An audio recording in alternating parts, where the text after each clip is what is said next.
Al amanecer del siglo XX, Alemania se alzaba como un gigante en el corazón de Europa. Sus ciudades vibraban con la energía de una nación en ascenso, y Berlín, su capital, se erigía como un símbolo de modernidad y progreso. Unificada solo en 1871, Alemania rápidamente se convirtió en una potencia industrial, tecnológica y militar. La unificación trajo consigo un sentido renovado de identidad y propósito, impulsando a la nación hacia una era de innovación y expansión. Su economía florecía, sus fábricas producían sin cesar y sus ejércitos se entrenaban con precisión prusiana. Las industrias alemanas no solo abastecían al país, sino que también competían en el mercado global, estableciendo a Alemania como un líder económico. El Kaiser de Alemania, Guillermo II, anhelaba un lugar bajo el sol, el reconocimiento del poder y prestigio de su nación. Bajo su liderazgo, Alemania buscaba expandir su influencia y asegurar su posición en el escenario mundial. Sin embargo, este rápido ascenso generó ansiedades entre sus vecinos. Las naciones europeas observaban con preocupación el crecimiento de Alemania, temiendo que su poder alterara el equilibrio de fuerzas en el continente. Francia todavía sentía las heridas de su derrota en la guerra franco-prusiana, ansiosa por recuperar el territorio perdido. La región de Alsacia-Lorena, arrebatada por Alemania, era un constante recordatorio de la humillación francesa. Gran Bretaña, la potencia mundial reinante, observaba con recelo las ambiciones navales de Alemania. La expansión de la flota alemana era vista como una amenaza directa a la supremacía británica en los mares. Y en el este, el Imperio Austrohúngaro, una mezcolanza de nacionalidades, observaba con nerviosismo el auge del nacionalismo eslavo dentro de sus fronteras y más allá. La inestabilidad interna y las tensiones étnicas amenazaban con desestabilizar el imperio. La Europa de 1914 era un polvorín, una red de alianzas y rivalidades, rencores antiguos y ambiciones imperiales. Las alianzas militares y los pactos secretos tejían una compleja red de compromisos que en cualquier momento podían desencadenar un conflicto a gran escala. Solo se necesitaría una chispa para incendiar el continente y, de hecho, el mundo. La tensión era palpable, y el asesinato del archiduque Francisco Fernando en Sarajevo fue esa chispa, desatando una guerra que cambiaría el curso de la historia. Esa chispa llegó en un soleado día de junio en Sarajevo, una ciudad vibrante y llena de historia. El archiduque Francisco Fernando, heredero al trono austrohúngaro, fue asesinado por un joven nacionalista serbio llamado Gavrilo Princip. Este evento no solo sacudió a la familia real, sino que también encendió la mecha de un conflicto mucho mayor. Austria-Hungría, respaldada por su poderoso aliado Alemania, vio la oportunidad de aplastar las ambiciones serbias y emitió un duro ultimátum. Este ultimátum contenía demandas tan severas que Serbia no podía aceptarlas sin perder su soberanía. Rusia, con sus propias ambiciones paneslavas y su deseo de proteger a los pueblos eslavos, movilizó a sus ejércitos en apoyo de Serbia. Esta movilización fue vista como una amenaza directa por las potencias centrales. Alemania, temiendo una guerra en dos frentes, exigió que Rusia se retirara. Sin embargo, Rusia se mantuvo firme en su decisión de apoyar a Serbia, lo que llevó a una escalada inevitable. Cuando Rusia se negó, Alemania declaró la guerra, con sus ejércitos ya movilizándose según el Plan Schlieffen. Este plan era una audaz estrategia para eliminar a Francia de la guerra rápidamente, antes de girar hacia el este para enfrentarse a Rusia. La velocidad y la sorpresa eran esenciales para su éxito. El 4 de agosto de 1914, las tropas alemanas marcharon hacia la Bélgica neutral, violando su neutralidad para flanquear las defensas francesas. Este acto de agresión provocó una reacción en cadena.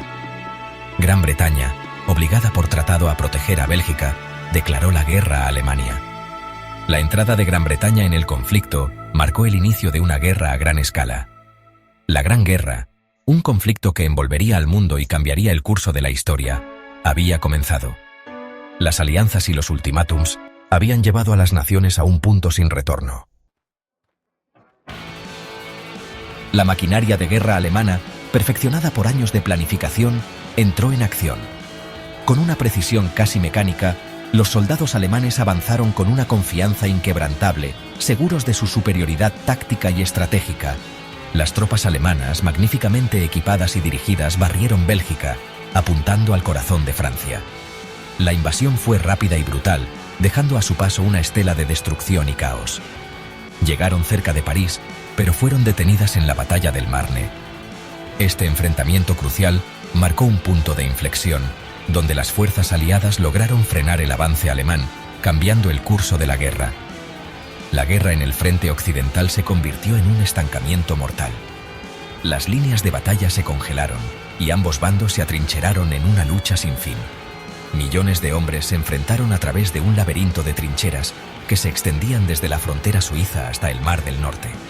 Estas trincheras, llenas de barro y desesperación, se convirtieron en el hogar temporal de los soldados. Las ametralladoras, el alambre de púas y la artillería convirtieron el campo de batalla en un matadero. Cada intento de avanzar resultaba en una carnicería, con miles de vidas perdidas en cuestión de minutos. Las ofensivas de ambos bandos lograron poco más que horribles bajas. No había ganadores claros, solo una interminable lista de muertos y heridos. El plan alemán para una victoria rápida quedó en ruinas. La estrategia inicial, que prometía una guerra corta y decisiva, se desmoronó ante la realidad de un conflicto prolongado. En cambio, Alemania se encontró atascada en una guerra de desgaste, con sus recursos agotándose lentamente.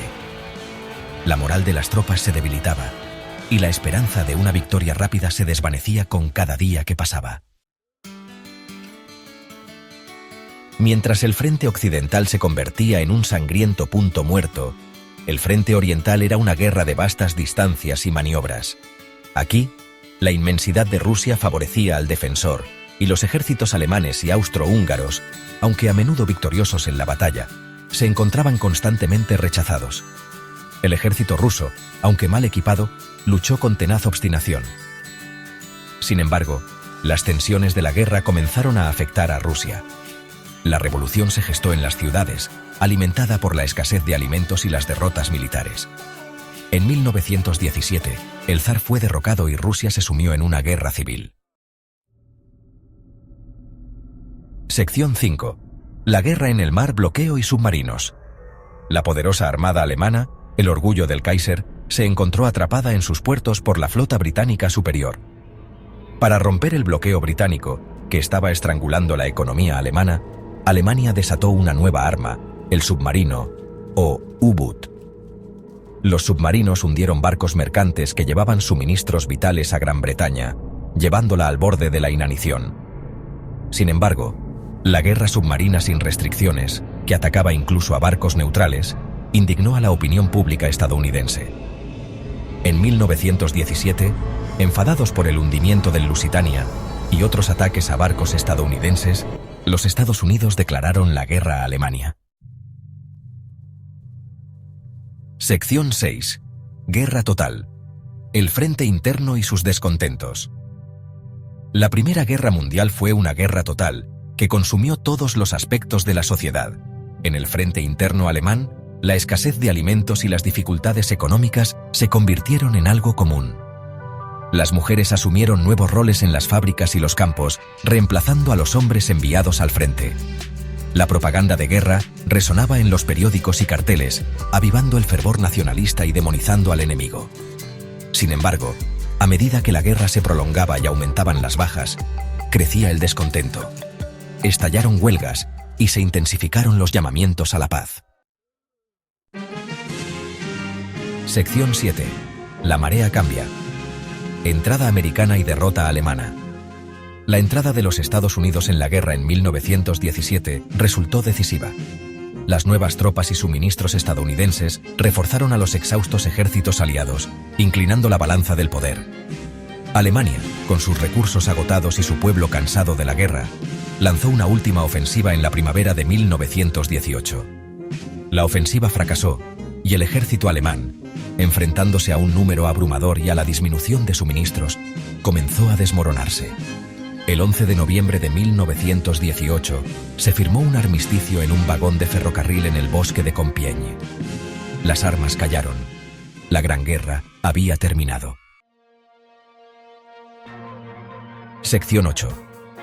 Un legado de amargura. El Tratado de Versalles.